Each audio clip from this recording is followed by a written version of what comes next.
Seconds, yeah? 4, 3. Well, we are live on Facebook for Sky News in Trafalgar Square. We're just showing you some of the crowds of people that have gathered here for today's march, the Women's March on London. They set off a couple of hours ago, leaving the American embassy with their banners held high.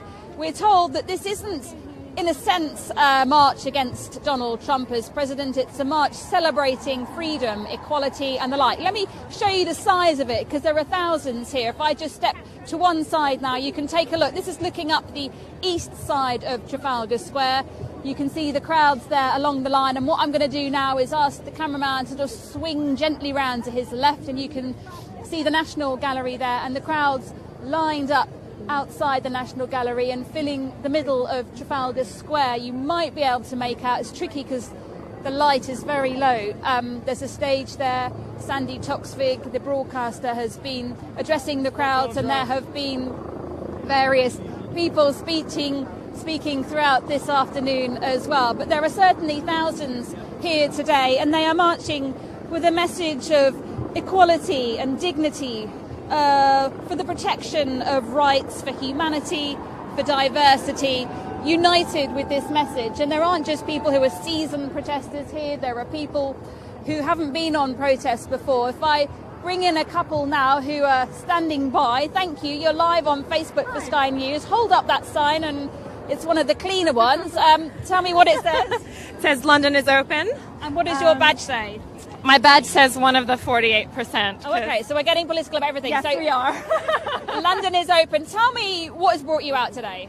I just think that Trump and Brexit and a lot of the political events of the last year are quite frightening for the future. And sort of as a younger person, I'm worried about where this is heading as a whole, and a lot of the values and things that we took for granted, we can't take for granted anymore, and we have to speak up and fight for it. So who are you sending this message out to today, then?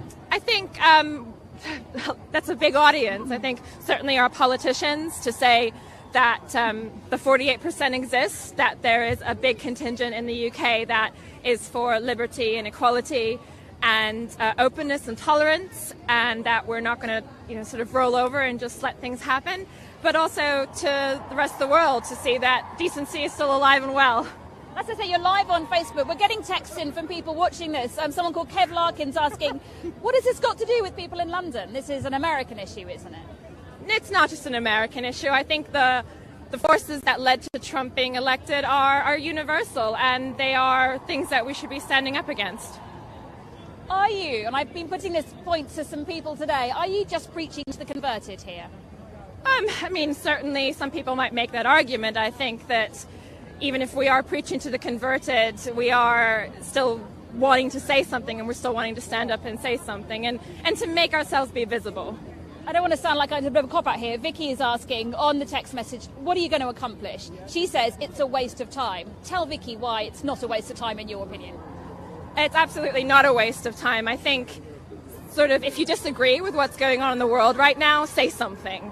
And yes, we might not accomplish anything, and I might not be able to stop Trump from being president, and I might not be able to stop Brexit from happening, but at least I tried, and at least I can look at myself in the mirror and say that I was true to my values. And are you from America? What brings you to Britain? I'm actually British. I was born in London, but I went to international school. Some of my other friends from international school are here today. Let me bring them in. Can I move you over this way? Because the sun is getting in our way. Let's bring you this side. What is bringing you here to Trafalgar Square to the march today? I am a big feminist, and I believe this is a feminist issue. I also believe it's an issue for everyone to stand up and I don't agree with what's going on in America. I'm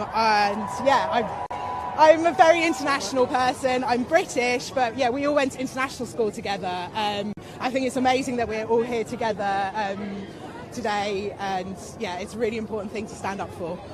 Can you describe the atmosphere for people who are watching this on Facebook? It's actually a really positive atmosphere, and I think that's what's really important.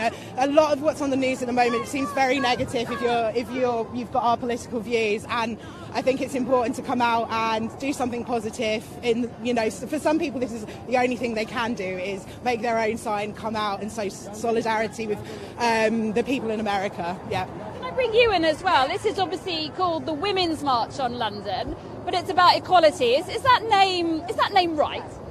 Is equality right, or Women's March? No, the name. No.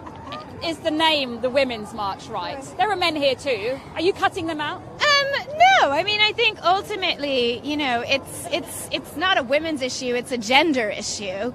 But it's what's brought people here together, and the way that society treats its women is an incredibly accurate description, actually, and reflection of the way that it respects each other and the way that it treats each other. And there are a heck of a lot of amazing men here as well. I spoke to a father an hour ago who brought his 3-week-old daughter here today because he wanted to, get her involved right from the beginning. It's the whole and idea stand up as a man and that say, women's rights are human rights. Human rights. I'm going to put this to you. Regardless of whether you like his rhetoric, Donald Trump gets his message across to people, doesn't he?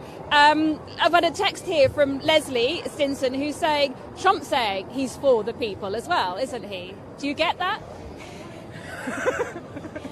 Well, obviously there are people who have voted for him, and there are people who felt they weren't being listened to before. Right. But I also feel part of the reason I'm here today is that I feel the fact that, we live in a world where a system has enabled someone like him to become elected and get away with the things he says that, we need to actually come out and say that's not okay.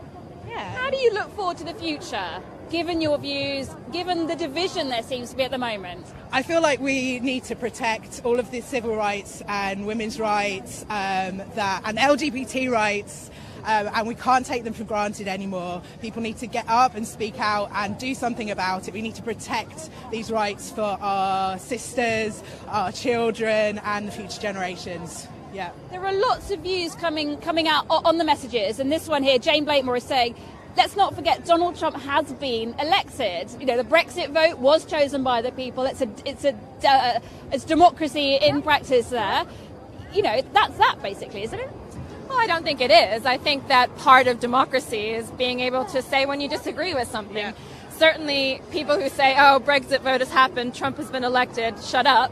Well, I disagree, because actually in a democracy I should be entitled to my views, and I should be entitled to carry on making the argument if I think that something is wrong. And actually it was a close election, and so was the Brexit vote. It was a very close election. What about the other 48%? What about, our opinions are valid too, So I think, yeah.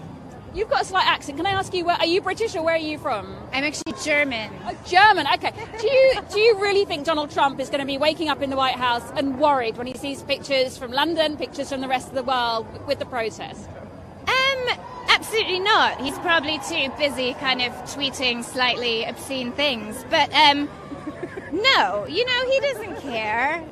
But it's not, for me, it's not about him. It's about all of these people, and it's about women all over the world and people all over the world who believe in equality and rights, and in showing them that, this connects us, and the fact that people do care, and that a lot of us have sat quietly, and now we've woken up and seen what happens when we do sit quietly, and that, okay, maybe this is just a starting point, but actually let's all get off our backsides, let's get out there, and let's stand up for what we believe in, and hope that, it does make the world a better place, because if we're all just going to sit around and wallow and feel sorry for ourselves, then we may as well kind of throw in the towel. Thank you very much indeed. So the message there, very clearly, get off, not to sit there, not to sit back, but to get off, as she said, off your backside. Let's see if we can speak to one of the gentlemen, the men who've come here as well, because despite its title, its name, this is a protest, not just for women, but for everybody. The message is very much one of equality.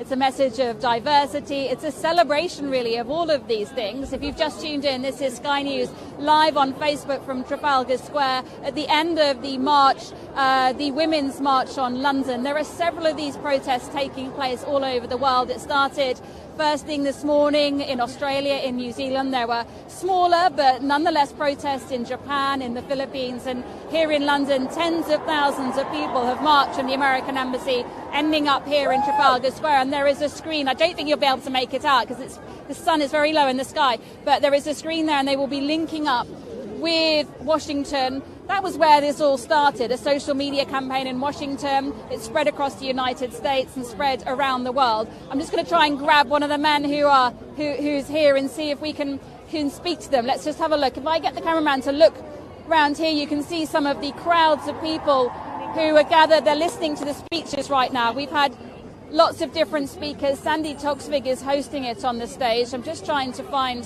Let's speak to one of these young men here. Hello, we're live on Sky News. Excuse me, we're live on Sky News on Facebook. Can I just ask you what brings you here today?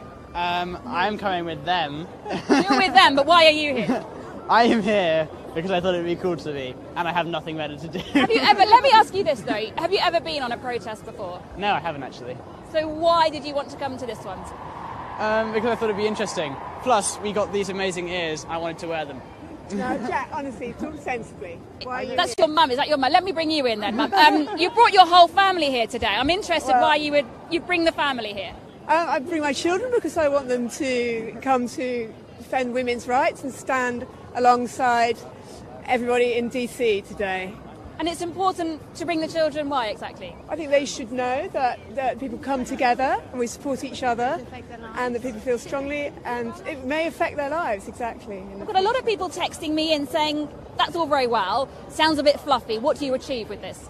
I don't know if we're seeking to achieve it. I don't think particularly we're just seeking to show solidarity.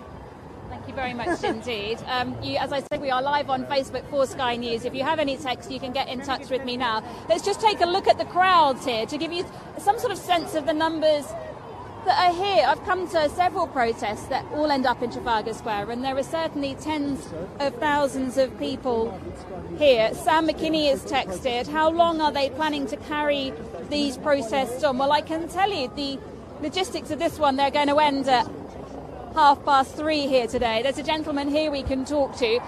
You're obviously one of the seasoned protesters with your socialist worker flag here. This was a march for women, wasn't it? Why have you come out? Why have you come out? Not just women. It's like solidarity for everybody standing against what this guy's been spouting off about. It's going to affect the whole world eventually, and more than likely this country with trade deals, etc., etc.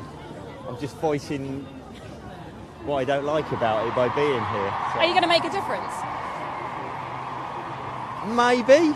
In the past, things like this have made a difference. What have you achieved in the past? You're a seasoned protester by the looks of it. Yeah, the last big real one there was, I don't know if it achieved anything, the poll tax marches, but before that, the big C&D march in 1979, when God knows how many million people just flooded London and filled up Hyde Park. But it's whether it does anything, it's just letting the world know that not everybody agrees with it. So it's an outlet for you personally, but I suppose if it's not achieving anything, if you don't feel like it's it does achieve something. If anything, if it gets the good publicity on the sometimes called, right-wing media and the media that goes in the direction it wants to go, if people notice it, they think it sows a seed, saying, "Oh, right, this isn't everybody's cup of tea." Just one thing I'm interested in, 80,000 people here today, old-timers like yourself, I don't mean that in a derogatory way, first-timers as well. Yeah. Over the years, having been to these sorts of things, has the mood changed? Do you think people care as much these days, or has social media motivated people? I think, in a way, it's on the rise again. It's like anything, it's peaks and troughs. When the economy's doing well, people don't really complain about a great deal. And this country seems to have a very sort of selfish attitude, I think. If they're earning well and the economy's well and they can get their credit, they can get their new cars, they're happy. But as soon as they start losing it, they may think, oh, I don't like this. Whereas they could have seen it coming long before and done something about it. But that's just my personal opinion, And I'm very grateful for you for sharing it with us. Thank you very much indeed.